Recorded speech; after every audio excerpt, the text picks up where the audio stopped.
Así inicia esa noticia en profundidad. Qué placer acompañarles. Soy Tatiana Pérez y les saludo desde nuestra sede central en Caracas, en Venezuela. A partir de este momento, como siempre, lunes a viernes, tenemos 3 temas que son noticia. Y como siempre, aquí están primero en titulares. En noticia, América Latina y el Caribe. Un modelo distinto para enfrentar la pandemia. A eso le apuesta el ALBA TCP como bloque de integración. En momentos en que el acaparamiento de las vacunas, nuevas cepas y acciones hostiles de algunas potencias van en contra de la lucha contra la COVID-19. De esto y más conversamos en minutos con el secretario ejecutivo del ALBA, Sacha Llorenti. En Noticia Colombia, un informe sobre el hallazgo de casi 1000 cuerpos en un cementerio en Medellín pone sobre el tapete una realidad lapidaria para el departamento de Antioquia y para el país. En menos de 10 años en esa región se produjeron 30.000 desapariciones forzadas, el mismo número de la última dictadura militar en todo un país, Argentina. En total en Colombia se registró en ese periodo 120.000 desapariciones, reiteramos, en ese periodo. Es un hecho que analizamos en minutos. Y en Noticia México, el Senado aprobó la reforma de la Ley de Industria Eléctrica, clave para el país y promesa del presidente Andrés Manuel López Obrador. La oposición anunció que acudirá a una acción de inconstitucionalidad, mientras que desde Morena celebran la decisión por considerar que retoma el camino de la soberanía energética que había sido entregado a las transnacionales. Tenemos detalles. En Noticia que así comienza. Bienvenidos, bienvenidas.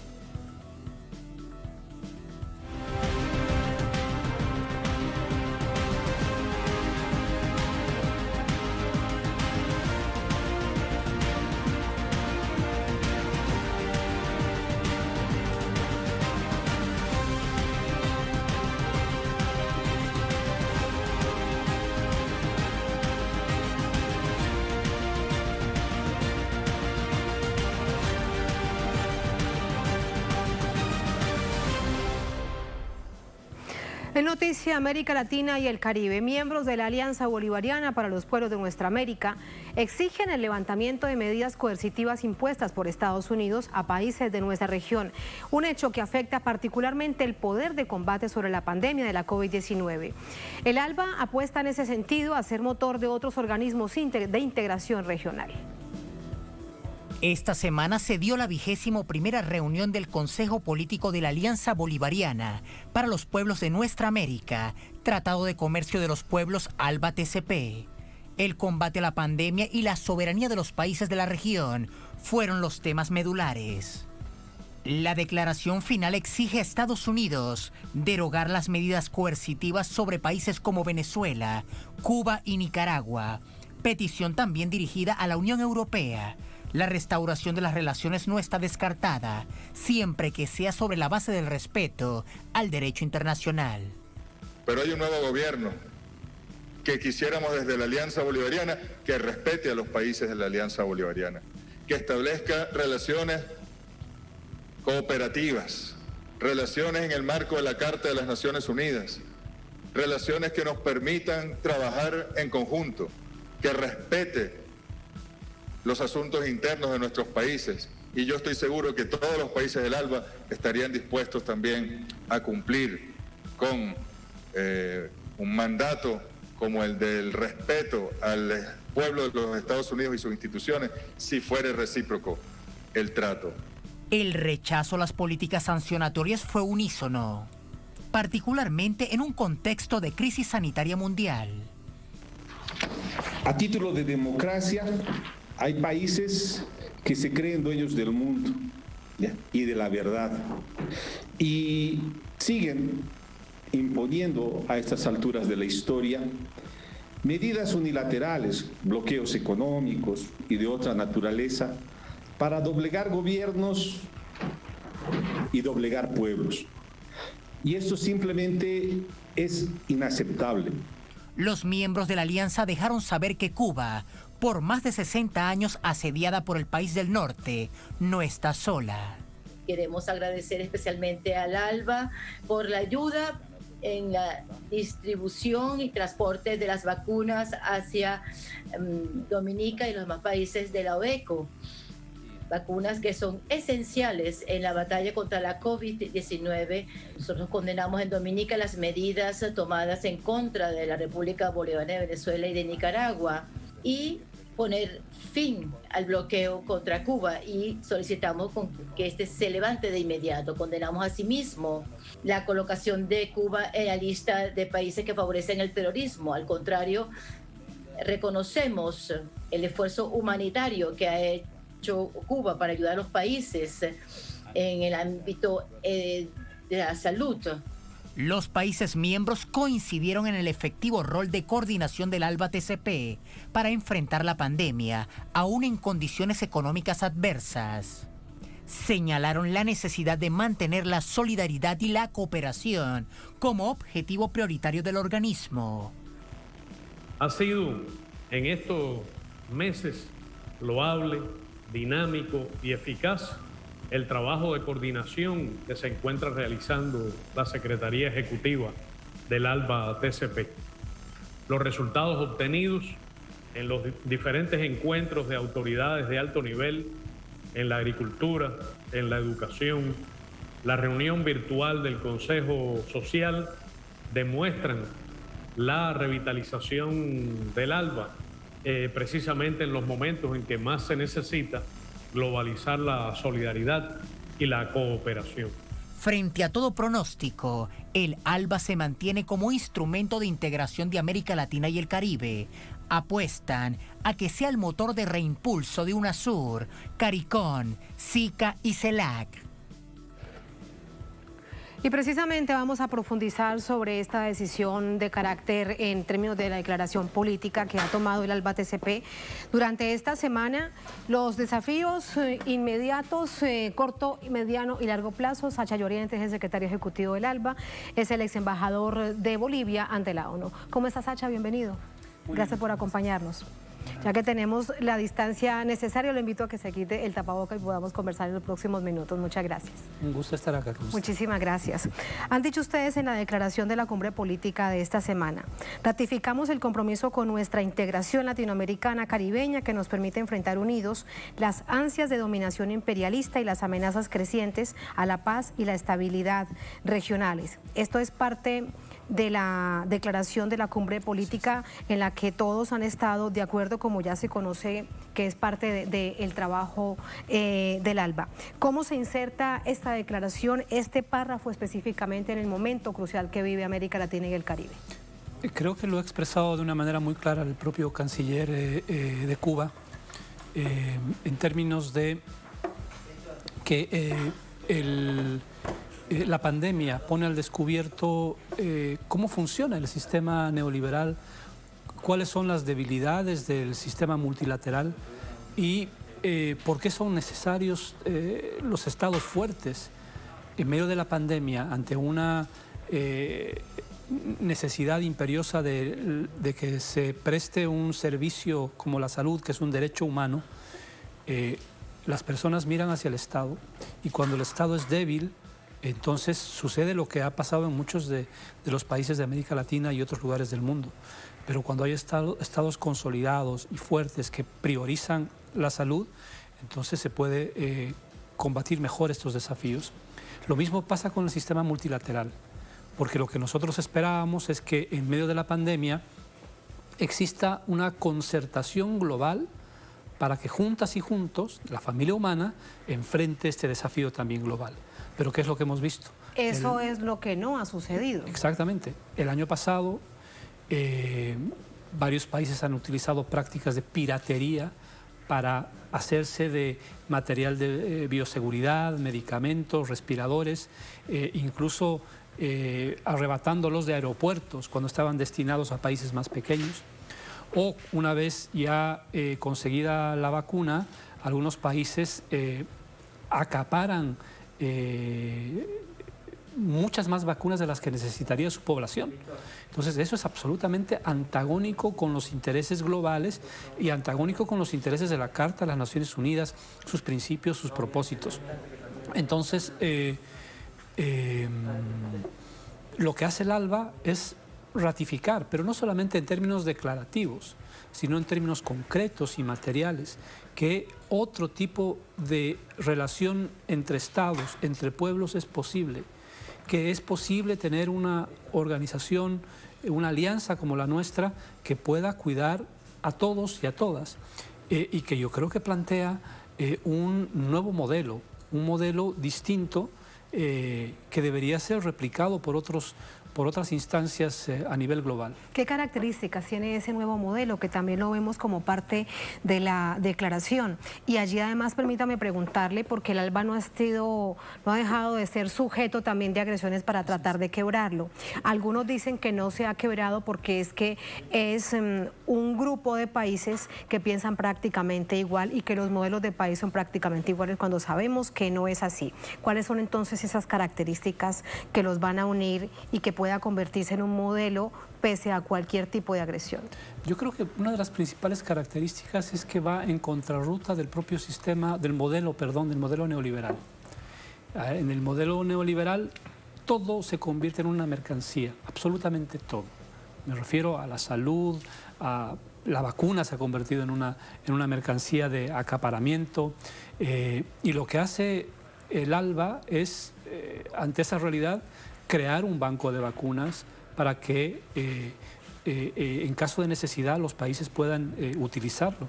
Ha creado un fondo humanitario para los países del Caribe Oriental, que son parte de la alianza, para que puedan adquirir vacunas. Ha estado en funcionamiento un puente aéreo también para transportarlas. Es decir, con hechos absolutamente materiales, demostrando que otra forma de relacionarnos es posible. Permítame, tenemos de hecho imágenes de las últimas horas de ese puente aéreo, y allí le pregunto cómo ha comenzado a funcionar. Hace algunos días usted aquí precisamente conversando con nosotros nos decía que iba a iniciar con el apoyo de China, del gigante asiático. Vamos a revisar las imágenes.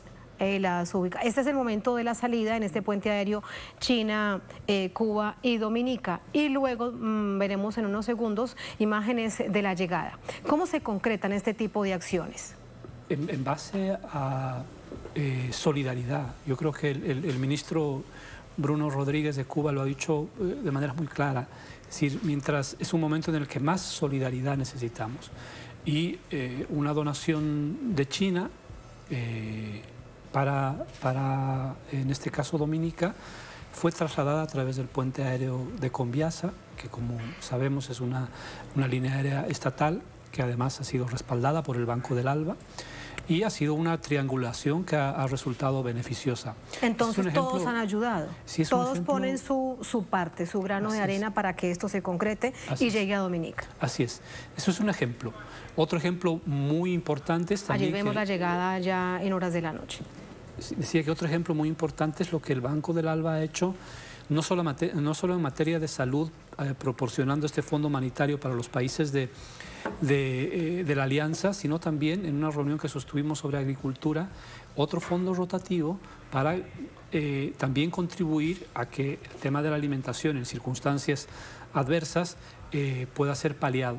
Entonces se está trabajando en una serie de temas, revitalizando la alianza. Es decir, tenemos una larga historia de solidaridad y de modelos exitosos de trabajo, y la idea es profundizarlas en esta época en la que, como usted también apuntaba y lo señala con mucha claridad, la declaración suscrita por los ministros de Relaciones Exteriores, que pese al ataque sistemático de potencias que, violando el derecho internacional, violando la Carta de las Naciones Unidas que ellos se han comprometido a cumplir, imponen medidas coercitivas unilaterales que tienen el objetivo de desestabilizar gobiernos, de aplicar una política de cambio de régimen que es contraria a los propósitos y a los principios de la Carta de las Naciones Unidas. Pese a esa conducta, reitero, violatoria del derecho internacional, los países del ALBA logran construir un modelo distinto de relacionamiento. ¿Y por qué se da eso? Y lo he estado analizando y he llegado a una conclusión que creo que hay que estudiarla mucho, porque para el resto de los países primero están sus intereses y los principios de vez en cuando, para muchos países. La gran ventaja los principios de vez en cuando. Sí, y la gran ventaja del ALBA es que tenemos una coincidencia entre principios e intereses. La solidaridad no es solamente un principio, digamos, de buena fe, de empatía o un valor, sino se convierte en un interés, porque sabemos que este tipo de desafíos globales solamente los vamos a poder lograr unidos, como una familia, porque ahora tenemos esta pandemia, pueden llegar otras pandemias. Tenemos el desafío del cambio climático, de la disrupción tecnológica, de la desigualdad, es decir, enormes desafíos. Y el ALBA, en medio de estas dificultades, está dando, se convierte pues en esa pequeña luz que quiebra, lo decíamos, que quiebra que acaba con la noche y da inicio al día. Y que para muchos sin duda llama la atención de cómo en medio de tanta agresión sigue tan vigente, y ahora lo recordábamos antes de entrar al aire, que se revitaliza con reuniones en este mes ya de manera muy periódica. Desde que usted ha asumido la Secretaría Ejecutiva, Sacha, ¿ha recibido directamente algún tipo de amenaza, algún tipo de chantaje, algo que le permita entender a lo que se ha enfrentado el ALBA? Bueno, no en lo particular, pero nosotros asumimos los ataques en contra de nuestros pueblos, de nuestros gobiernos, como ataques contra la alianza. Lo que sucede con las medidas coercitivas unilaterales contra Venezuela, contra Cuba, contra Nicaragua, son un ataque a la alianza, pero también a todo el sistema multilateral, a la Carta de las Naciones Unidas. Entonces, es toda esa comunidad la que tiene que sentirse agraviada por ese tipo de hechos. Nosotros lo que estamos haciendo es cumplir el mandato de la cumbre del año pasado, de diciembre, en la que nuestros jefes de Estado y de Gobierno, de manera muy clara, han señalado una ruta. Estamos siguiendo esa ruta. Yo recuerdo que el propio presidente Maduro, con una visión muy clara, insistía en la necesidad del banco de vacunas, que ha resultado una idea extraordinariamente buena y que estoy seguro que va a continuar mostrando frutos en el futuro, porque el tema de las vacunas no va a terminar con una aplicación o con 2 dosis. El tema de las vacunas aparentemente va a ser recurrente. Y sobre todo ahora que vienen nuevas cepas. Por ejemplo, estamos aquí enseguida con Brasil. Dicen las autoridades de salud, los expertos, que la cepa que ha llegado es mucho más agresiva que la que ya estaba en el país. Así es, las cepas, y además trabajar en los tratamientos. Venezuela tiene un aporte muy importante en materia de tratamientos, lo mismo que Cuba. Nosotros estamos, confesarlo, sorprendidos por la capacidad de nuestros estados, me refiero al Estado venezolano y al Estado cubano en particular, de que en medio de estas circunstancias, por ejemplo, Cuba tiene ya 5 candidatos vacunales. Impresionante, así es. 5 candidatos. Venezuela también con tratamientos. Y hay una cosa muy importante aquí, que creo que la gente, nuestros pueblos se dan cuenta. Cuando existe una mala administración de la pandemia, es imposible ocultar, porque están los hospitales abarrotados, la gente muriendo en las calles, es decir, es un drama terrible. Se ha vivido eso en Bolivia durante el régimen de facto. Más bien, gracias a la sabiduría del pueblo boliviano, se ha recuperado la democracia en Bolivia y es notorio el cambio en la administración de la pandemia con un gobierno democráticamente elegido bajo el liderazgo del presidente Luis Arce. Es diametralmente distinto. Lo mismo en la administración de la pandemia en Venezuela, en Nicaragua, en Cuba, están entre los mejores países. Entonces, eso responde a que hacia algunos se resistan. Así desde algunos sectores, algunos organismos internacionales se resistan a asumirlo, pero bueno, la realidad es la realidad. La realidad es la realidad. Y eso tiene que ver con que estos estados han invertido en un tema esencial de la salud y tienen estados fuertes. Es decir, la lógica esa neoliberal, y me refiero nuevamente al modelo neoliberal, la lógica esa de querer achicar el Estado, privatizar todo, acabar con las empresas públicas, es lo que nos trae a catástrofes. Porque mire, aquí en Venezuela es Conviasa la que está transportando las vacunas. Es BOA, Boliviana de Aviación, en Bolivia, la empresa pública estatal. Aerolíneas Argentinas en Argentina, son empresas del Estado que están sirviendo de vínculo para este tema. Esa es una prueba clara de que necesitamos estados fuertes en lo interno y necesitamos un sistema multilateral también fuerte y sólido que cumpla sus propios compromisos a nivel global. Quiero preguntarle sobre esto, ya lo habíamos conversado en otra oportunidad, pero la dificultad que existe con respecto a la pandemia, por ejemplo, Naciones Unidas y el mecanismo COVAX, ¿cuál es su apreciación? Pero antes de eso, teníamos, ya usted lo había planteado, que se han pronunciado en esta declaración en rechazo a las medidas coercitivas, a las llamadas sanciones, a los bloqueos que no tienen ningún sustento legal, y esto ha dicho precisamente durante esta jornada, así responde el gobierno de Venezuela a una nueva acción agresiva por parte del gobierno de Estados Unidos. Dice Jorge Arias, el canciller, comunicado: Venezuela rechaza categóricamente la renovación del decreto ilegal bajo el cual el gobierno de Estados Unidos aplica medidas coercitivas unilaterales como parte de su política de agresiones crueles y sistemáticas en contra del pueblo. Lo acompaña el comunicado. Bueno, y esto es lo que ha hecho en las últimas horas el gobierno ahora nuevo demócrata de Joe Biden, que mantiene la decisión que tomaron en 2015 cuando decían que Venezuela es una amenaza inusual y extraordinaria para el gobierno de Estados Unidos, ahora en esta oportunidad Joe Biden. Y con esto además me quiero referir, Sacha, al multilateralismo. Naciones Unidas también lo rechaza, pero lo siguen haciendo. Ese es uno de los grandes, una de las grandes contradicciones. Y además es un desafío para la comunidad internacional. Es que no pueden haber dobles raseros.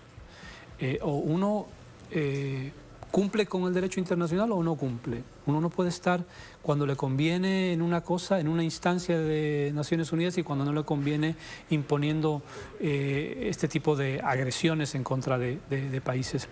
Y aquí yo creo que corresponde al resto de los países tener una posición clara.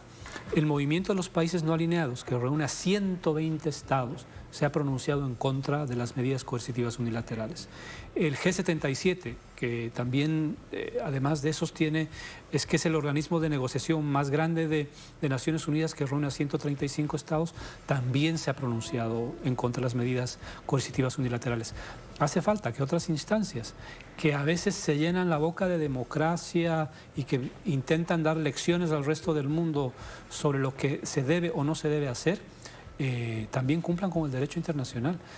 Yo creo que es una condición básica que habla de la propia salud de la democracia de cada uno de esos estados. Porque no se puede llenar la boca de democracia mientras están violando principios y propósitos de la Carta de las Naciones Unidas. Y cuando buscan excusas, por ejemplo, los derechos humanos, que cada día es un asunto más politizado, Sacha, buscan excusas sobre este espejo de los derechos humanos para sancionar. Sí, y ya yo creo que a medida que pasa el tiempo todos hemos ido perdiendo la inocencia. Y ahora ya sabemos que detrás de esos discursos existen intereses. Cuando dicen derechos humanos están diciendo petróleo, ¿sí? Cuando dicen libertad de expresión están diciendo que quieren una política de cambio de régimen. Lo que pasa es que hay dobles estándares. Es decir, se tienen que cumplir los principios y propósitos de la Carta de las Naciones Unidas, y ahí todos deberían ser medidos por la misma vara, y eso no sucede. Hay que recordar solamente, y esto es muy importante porque ya se ha repetido mucho, de que si no aprendemos de la historia estamos condenados a repetirla. El año 2003, el secretario de Estado de Estados Unidos fue al Consejo de Seguridad diciendo que habían armas de destrucción masiva en Irak, ¿sí? Que tenían pruebas irrefutables de que habían armas de destrucción masiva. Eso motivó una invasión. Y la destrucción de un país. 2 millones de muertos. 2 millones de muertos basados en una mentira. Y ese país hasta ahora sufre las consecuencias de ese tipo de decisiones. Entonces, por eso una de las grandes tareas es que realmente se aplique la Carta de las Naciones Unidas, esos principios y esos propósitos, que además, otra cosa que es muy interesante, ni Bolivia ni Venezuela estaban, ni ninguno de los países de la Alianza, cuando se discutieron esos principios y propósitos durante la Segunda Guerra Mundial, porque vienen durante la Segunda Guerra Mundial, en esas cumbres entre Roosevelt, Stalin y Churchill. Ahí definieron cuál iba a ser la estructura de las Naciones Unidas. Y ellos mismos aprobaron estos principios y propósitos. Y ahora, cuando les conviene los utilizan, cuando no les conviene no los utilizan. Ese es el doble estándar que la humanidad no se puede permitir, porque reitero, desafíos como el cambio climático, la amenaza nuclear, la disrupción tecnológica y la desigualdad son desafíos que solamente se pueden responder y resolver a través de un enfoque multilateral. Esas pueden ser las próximas pandemias que de hecho existen, están aquí, pero algunos no lo ven todavía como una amenaza urgente. Dos cosas me quedan por preguntarle, Sacha, que ya le plantea el mecanismo COVAX. ¿Es posible que ALBA y COVAX tengan alguna relación? Bueno, nosotros estamos explorando varias posibilidades. Hemos tomado contacto, por ejemplo, con el Fondo de Inversión de Rusia para alimentar el banco de vacunas. Hemos visto también las dificultades que tiene el mecanismo COVAX. Hay países desarrollados que están lamentablemente también utilizando ese sistema que debería privilegiar a los países del sur. Pero honestamente, nosotros tenemos muchísimas esperanzas en lo que pueden llegar a significar las vacunas cubanas. Creo que ahí está una esperanza no solamente para los países del ALBA, sino para los países del sur global. ¿Es escéptico entonces en que el mecanismo COVAX realmente llegue a donde Naciones Unidas aspira a que lleguen esas vacunas? Ojalá que lo hagan, ojalá que lleguen. Y si nosotros podemos contribuir en algo, pues por supuesto lo haremos, porque es imprescindible que esas vacunas lleguen a todas y a todos. Pero al mismo tiempo estamos nosotros trabajando en otro tipo de mecanismos. Y decía y resaltaba los aportes de Cuba, porque ya nos demuestran desde hace muchísimo tiempo cómo es que sus médicos a través de la brigada Henry Reeve están en muchos lugares del mundo arriesgando sus propias vidas. Y yo creo que eso habla por sí solo de la calidad del gobierno y del pueblo cubano. Se les quita, sí, es para quitarse el sombrero lo que hace el pueblo y el gobierno cubano. Sí. Por último, en la declaración de la cumbre política, ustedes hablaban de un trato justo a los bancos internacionales, de los bancos internacionales sobre países, por ejemplo, del Caribe Oriental, que después de un 2020 también muy difícil por dificultades climáticas que tanto las sufren, necesitan realmente apoyo internacional. Pero usted también, aquí volvemos a hablar del multilateralismo y cómo los bancos internacionales, pues en muchas oportunidades son parte del gran poder corporativo. Pero bueno, ustedes hacen el llamado. ¿Qué esperanza hay en que alguien por lo menos los escuche? Bueno, el objetivo es que el ALBA se convierta en un bloque de negociación multilateral que tenga incidencia en base a nuestros principios en foros como Naciones Unidas, en distintos espacios. Yo creo que hay muchísimo que podemos hacer. Y el tema de los bancos y del sistema financiero en general, y me refiero, por ejemplo, al Fondo Monetario Internacional. Tenemos pruebas absolutamente contundentes de su rol nefasto en muchos países, que han sido causantes de crisis terribles. Lo ha pasado Bolivia. Ayer leía que en Argentina se está pensando iniciar un proceso por unos créditos del Fondo Monetario Internacional. Ya fue aprobado que se inicie un proceso judicial en contra del expresidente Macri por haber endeudado al país en 100 años cuando saben que no lo podrían pagar. Yo le puedo decir de la experiencia de Bolivia específicamente, mientras más lejos hemos estado del Fondo Monetario Internacional, mejor nos ha ido. Mejor. Porque el objetivo de esa instancia es justamente alimentar el modelo neoliberal. Es endeudar a los países para que luego privaticen sus recursos naturales, privaticen sus servicios básicos y se conviertan solamente en mercados o en lugares de extracción de recursos naturales. Con eso es lo que hemos visto, para no ir muy lejos, en nuestra América Latina. Muchos desafíos por delante, Sacha. Gracias por compartirlos con nosotros. Muchas gracias y muy buenas noches. Muchísimas gracias por la oportunidad. Muchas gracias. Así nos vamos a una pausa en esta emisión de Es Noticia. Al volver en Noticia Colombia, un informe sobre el hallazgo de casi 1000 cuerpos en un cementerio de Medellín pone sobre el tapete una realidad lapidaria para el departamento de Antioquia y para el país. En menos de 10 años en esa región, en Antioquia, se produjeron 30.000 desapariciones forzadas, el mismo número de la última dictadura militar en un país, Argentina. En total en Colombia se registraron 120.000 desapariciones forzadas en ese mismo periodo. Es un hecho que analizamos en minutos en Es Noticia.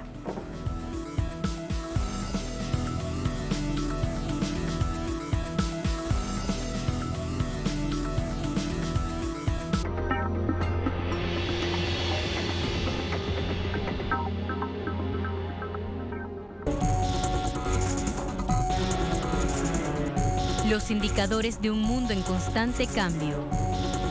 Las decisiones que influyen en el desarrollo de las naciones. 2 emisiones y un punto de vista diferente para analizar el impacto económico. Si esto es un vaivén, inténtalo otra vez. Haz lo que te venga en gana, aquel que siembra gana. En una conversación entre amigos, descubre a grandes artistas que nos abren las puertas de sus logros. Antes de Waldo Mendoza se escuchaba en Cuba esta propuesta musical, pero con un cantante foráneo, es decir, nadie cubano. Waldo Mendoza apareció haciendo canciones románticas y aceptado por Cuba, un cubano cantando estas canciones. Sesiones vagabundas. Waldo Mendoza. Sábado, solo por Telesur.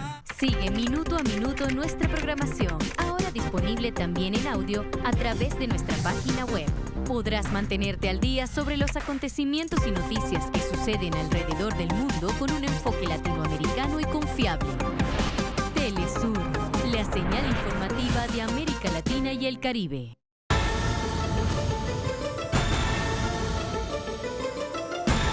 ¿Quiénes mueven las fichas? ¿Qué intereses motivan a los actores detrás de cada suceso? Se despliega el tablero en Jugada Crítica. Indaga cada acontecimiento de lunes a viernes, solo por Telesur.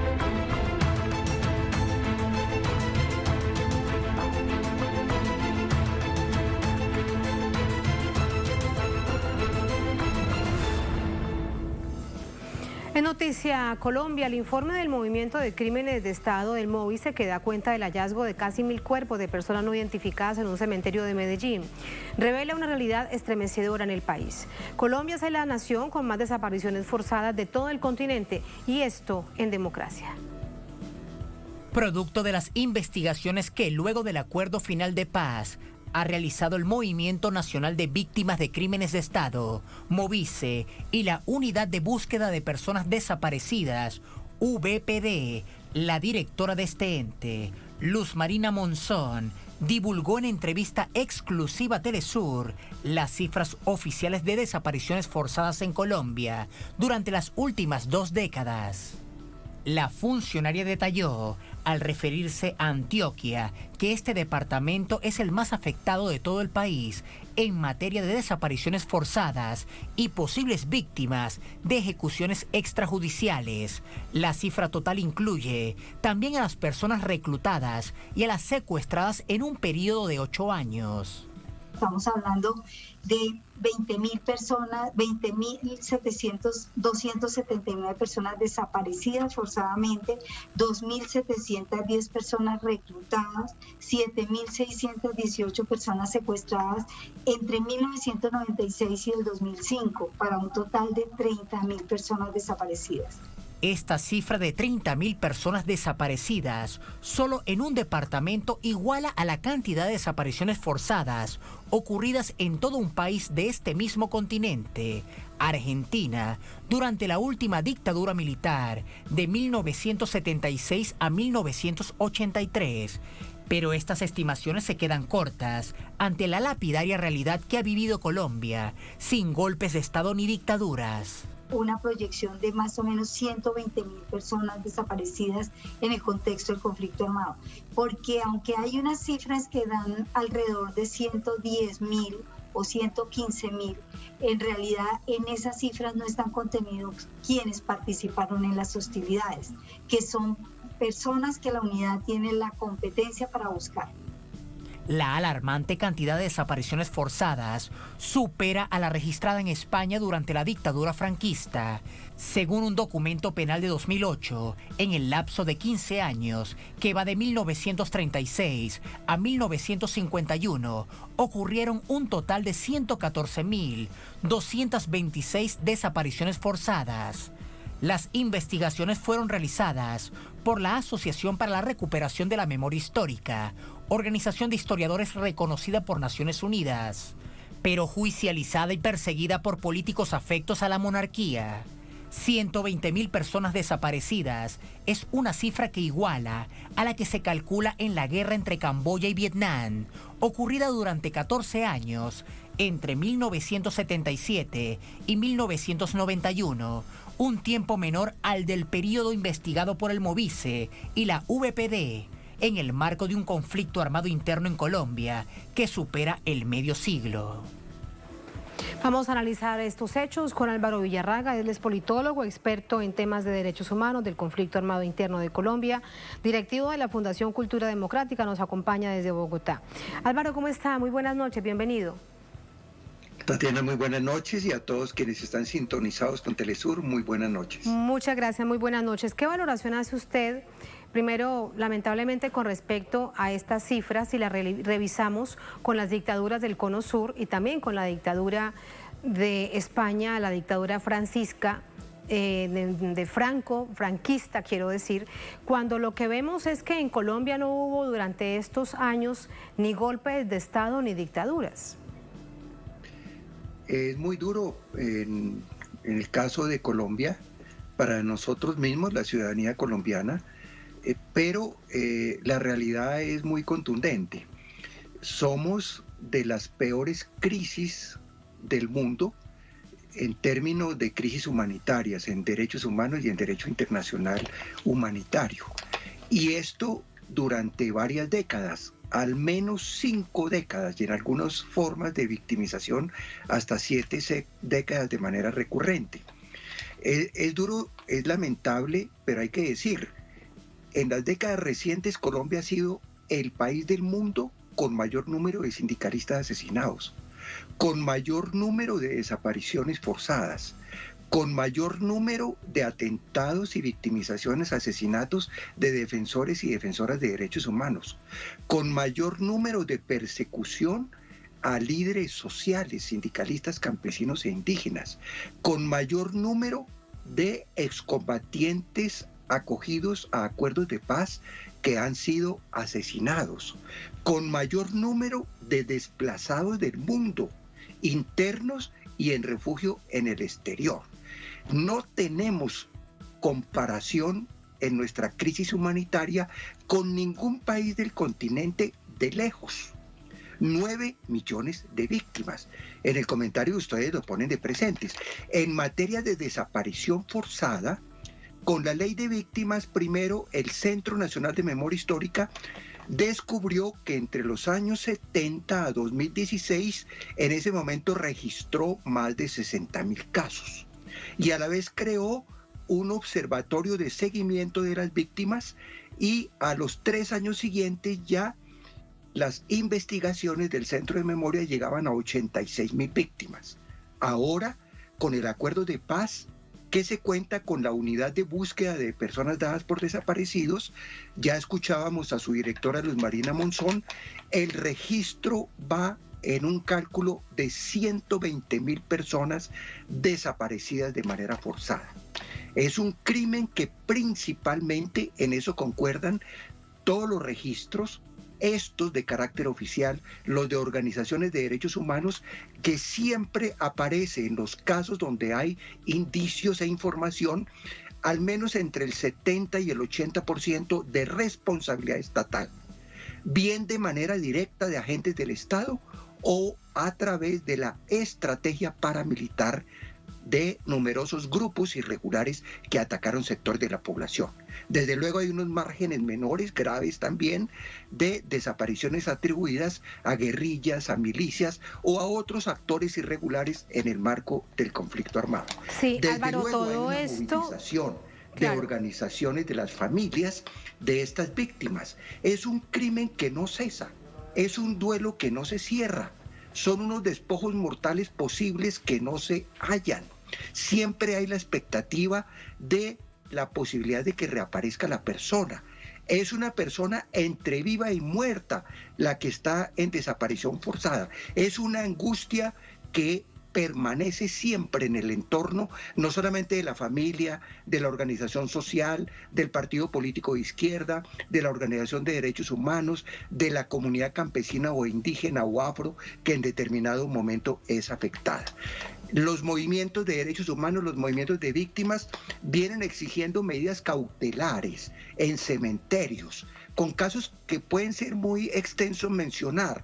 Ahorita está el caso que se refiere en el comentario de ustedes, en el Cementerio Universal de Medellín, donde se calculan al menos 906 cuerpos. Así es, Pero casi mil cuerpos. Y otros lugares. Así es, Álvaro. Todo esto, reiteramos, sucedió en democracia. ¿Qué pasó entonces con esta democracia donde los distintos gobernantes en estas décadas de conflicto armado han dicho y han reiterado ante el mundo que es la democracia? La Colombia era la más antigua del mundo. ¿Qué pasa entonces no solamente con el concepto de democracia, sino democracia como se asume en Colombia? Y se lo pregunto porque llama mucho la atención que, como lo tenemos además en pantalla, decimos que se trata de una verdad oculta, porque la Comisión de la Verdad ha hecho un gran trabajo, las cifras están allí, pero de eso no se habla. En Colombia se da lo que tradicionalmente se ha convertido en la contradicción entre el país formal y el país real. En Colombia hemos tenido supuestamente siempre un régimen constitucional. De hecho, tenemos una constitución vigente incluso que desde el 91 consagra importantes derechos y garantías, pero en la realidad, en la práctica, ha primado el autoritarismo. Durante décadas hubo un régimen que se llamó el Frente Nacional de exclusión política, no permitía sino 2 partidos y casi de manera permanente había estado de sitio. No había normalidad institucional y bajo estado de sitio era una semidictadura.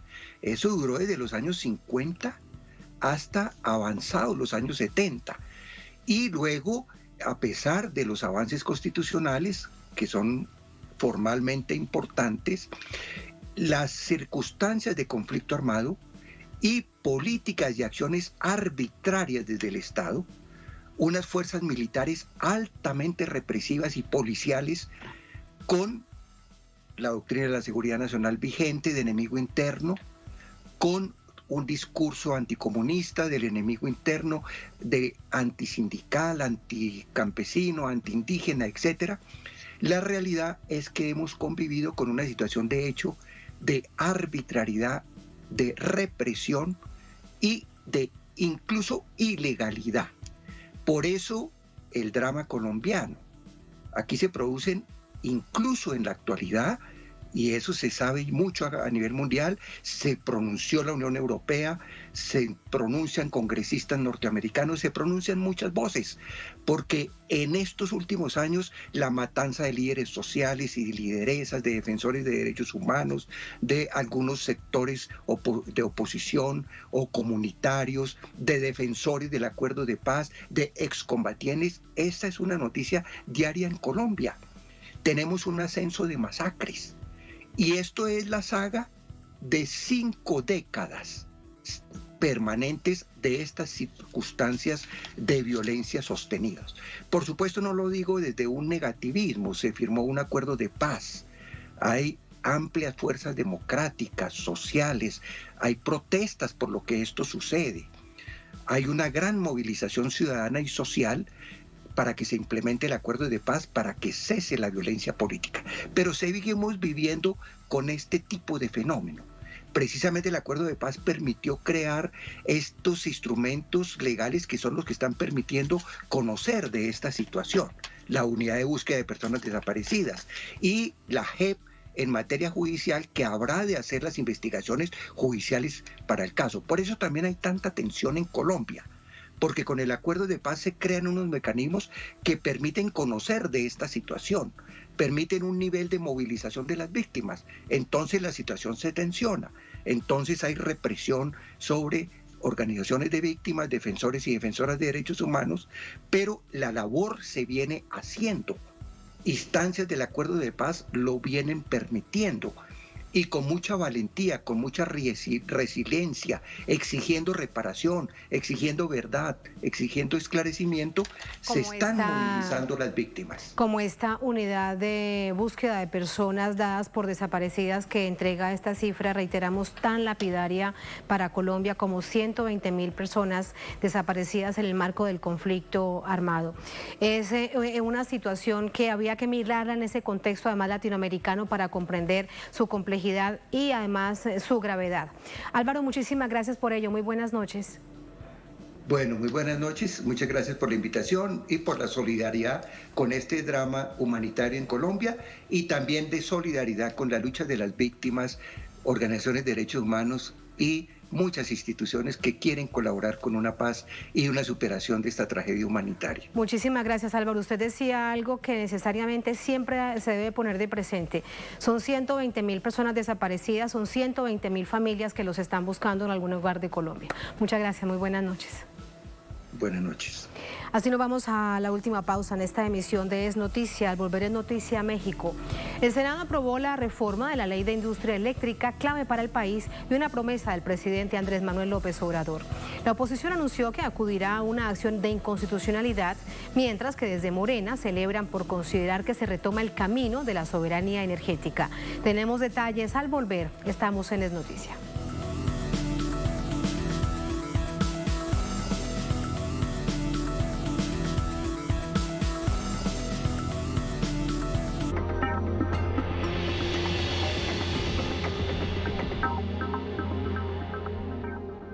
Podrás mantenerte informado sobre el acontecimiento mundial y disfrutar de todo nuestro contenido de manera personalizada desde tu dispositivo móvil o tablet, a través de nuestra aplicación. Cada vez más conectados y más cerca de los pueblos del mundo. Telesur, la señal informativa de América Latina y el Caribe.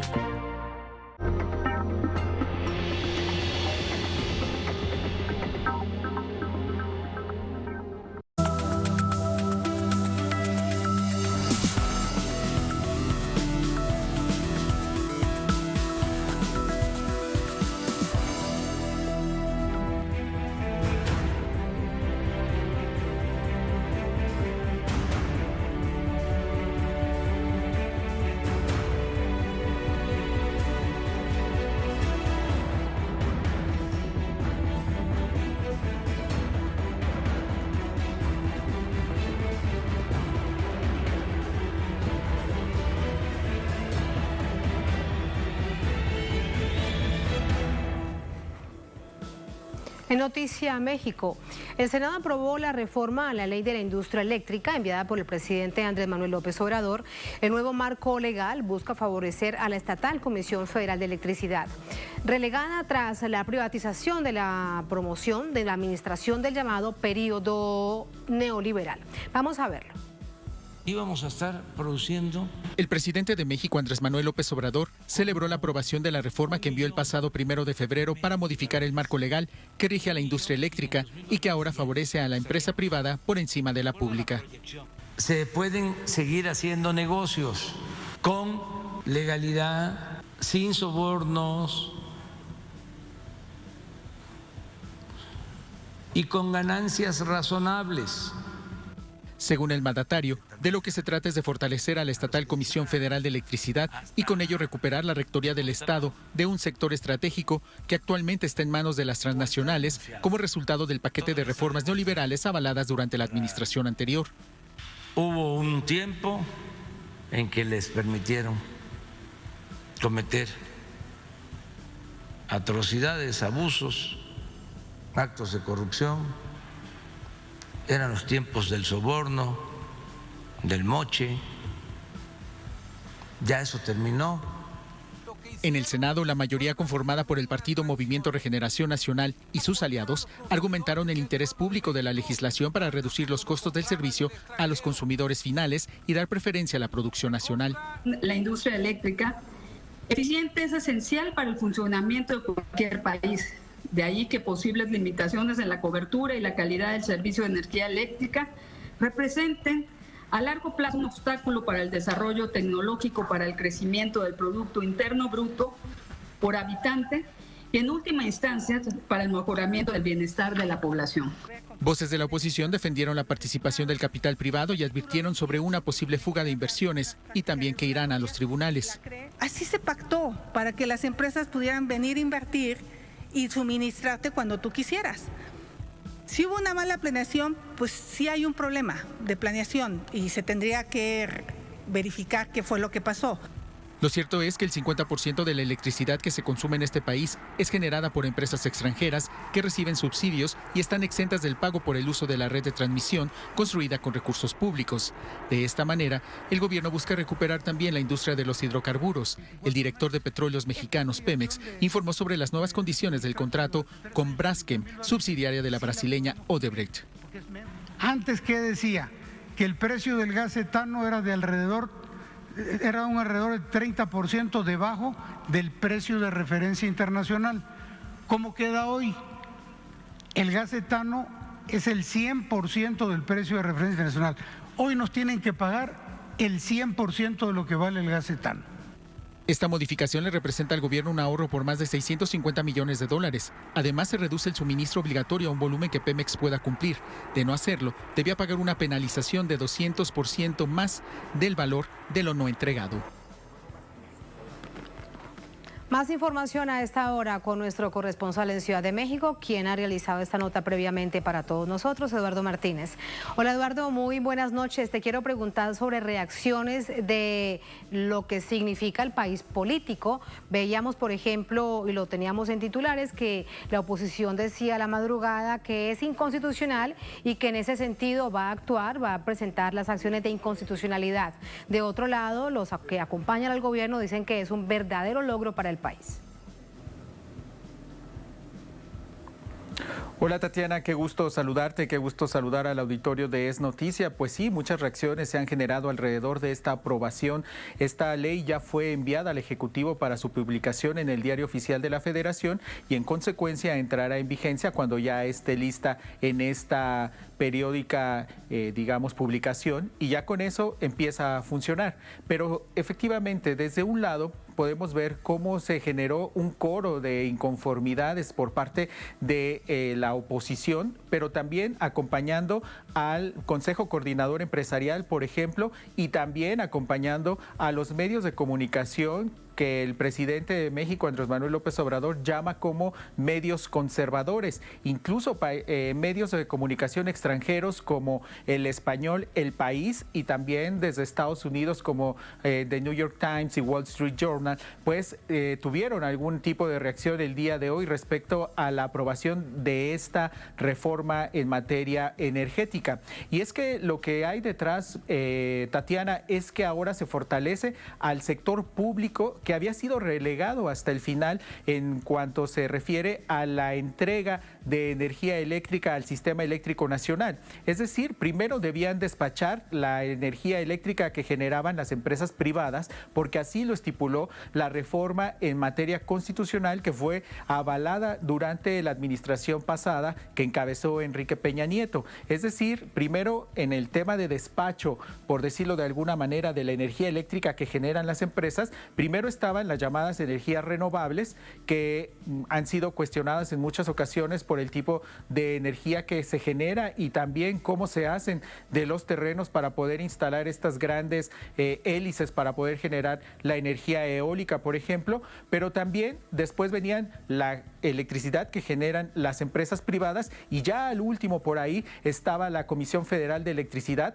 cuyas plantas de generación, cabe destacar, Tatiana, estaban funcionando a menos del 30% de su capacidad, y esto había sido denunciado no solamente ahora por el presidente Andrés Manuel López Obrador, sino también desde que López Obrador y todo su partido eran oposición y también sus aliados eran oposición, lo habían venido denunciando, que había un desmantelamiento premeditado de esta industria eléctrica para favorecer a las empresas transnacionales del sector. En ese sentido también lo que hizo ahora el gobierno es retomar esta rectoría por parte del Estado, pero además poner en primer lugar la generación eléctrica nacional, y esa también será la que sea despachada al sistema eléctrico, porque también de lo que se trata, dijo el presidente y también los senadores y legisladores del partido Movimiento Regeneración Nacional Morena en el Congreso, dijeron que de lo que se trata es que también se garantice la soberanía energética, pero también la calidad del suministro, para que no vuelvan a ocurrir apagones como los que se registraron hace algunas semanas como consecuencia de la dependencia que tiene México, por ejemplo, de un insumo fundamental para la generación de electricidad, que es el gas natural, y que proviene casualmente desde Texas, donde había una suspensión de poder enviar gas natural hacia este territorio mexicano. Tatiana, esta es en grandes rasgos de lo que se trata esta nueva reforma. El Banco de México, por ejemplo, no avaló ni tampoco rechazó la reforma, pero dijo que espera que no haya ningún tipo de dificultad al momento de implementar la nueva reforma, y que también se pueda equilibrar los costos y también la garantía de calidad del servicio. Por otro lado, también los mercados internacionales, como era justo de esperar, reaccionaron ante esta situación, y en eso pues el peso perdió 1.8% de su valor el día de hoy como consecuencia de esta aprobación por parte del Senado, pero sin duda alguna se mantiene fortalecido todavía frente a otros tiempos que se habían vivido en el país. Y esto es lo que ocurrió con el tema de la electricidad, Tatiana, y pues espera que se pueda cumplir todo lo que no se ha cumplido con la reforma de corte neoliberal que se aprobó en los gobiernos anteriores, que no redujo los costos, no redujo los precios para los consumidores finales, pero sí dejó a la Comisión Federal de Electricidad endeudada y casi en quiebra. Qué panorama tan completo, y entendimos las razones de por qué llaman estos sectores a la acción de inconstitucionalidad. Gana el pueblo y entra en cólera aquellos que acompañan las voces que no están allí, pero que lo dicen ellos, de las multinacionales, de las transnacionales. Muchísimas gracias, Eduardo, por ello. Muy buenas noches. Buenas noches, Tatiana, qué gusto. Gracias. Gracias a ustedes por habernos acompañado. Ponemos punto final a esta emisión de Es Noticia. Será hasta mañana. Sigan con nosotros.